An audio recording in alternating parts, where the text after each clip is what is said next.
Mount Everest, the world's highest peak, has long captivated the imagination of adventurers and thrill-seekers.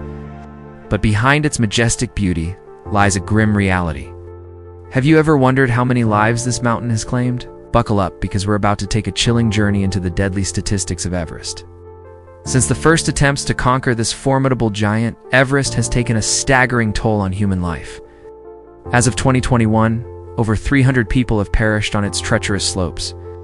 That's right, more than 300 souls lost to the unforgiving embrace of the mountain. But wait, there's more to this story than just numbers. Let's break it down a bit. On average, Everest claims about 5 lives each year. Now you might think that doesn't sound too bad. But remember, we're talking about people here, sons, daughters, friends, and loved ones who never made it back home. The reasons for these deaths are as varied as they are tragic. Avalanches, falls, and extreme weather conditions are some of the most common killers. But it's the altitude that's often the silent assassin. Above 26,000 feet in what's known as the death zone, the human body literally starts to die. Oxygen levels are so low that even with supplemental oxygen, climbers are on borrowed time.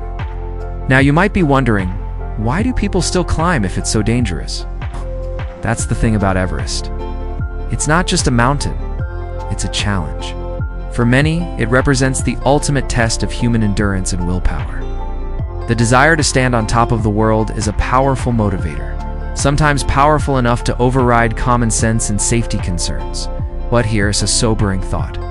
For every 4 people who have successfully reached the summit of Everest, 1 person has died trying.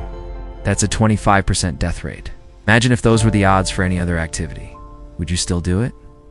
Let's go deeper into some of the most tragic years on Everest. 1996 was particularly deadly, with 15 climbers losing their lives.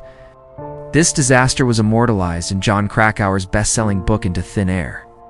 More recently, 2014 and 2015 saw a spike in deaths due to devastating avalanches. But it's not just the climbers who are at risk. The Sherpas, the local guides who make most ascents possible, have paid a heavy price. They account for about 1/3 of all Everest deaths, despite being some of the most experienced climbers on the mountain. Now, you might be thinking, surely with modern technology and equipment, it's getting safer. Well, yes and no. While gear has improved, the mountain hasn't gotten any smaller or less dangerous. In fact, some argue that better equipment has led to a false sense of security, encouraging less experienced climbers to attempt the summit. Many of those who die on Everest remain there, frozen in time. The extreme conditions make recovery efforts incredibly dangerous and often impossible. These bodies serve as grim milestones for other climbers, a stark reminder of the mountain's unforgiving nature. But wait, there's more to consider. The increasing number of climbers each year has led to overcrowding on the mountain. In 2019, a photo of a long line of climbers queuing near the summit went viral, highlighting the dangers of traffic jams at extreme altitudes.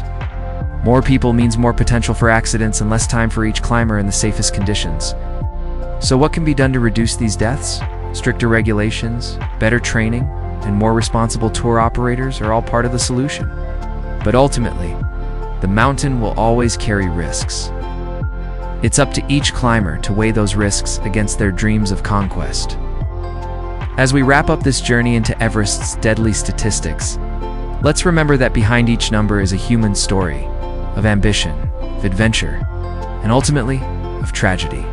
The next time you hear about someone climbing Everest, you'll know the true cost of that achievement. In the end, Mount Everest stands as a testament to both the indomitable human spirit and the raw power of nature. It reminds us that even in our modern world, there are still places where nature reigns supreme, demanding respect and sometimes exacting a terrible price. Stay safe out there, adventurers, and always remember, the mountain will be there tomorrow.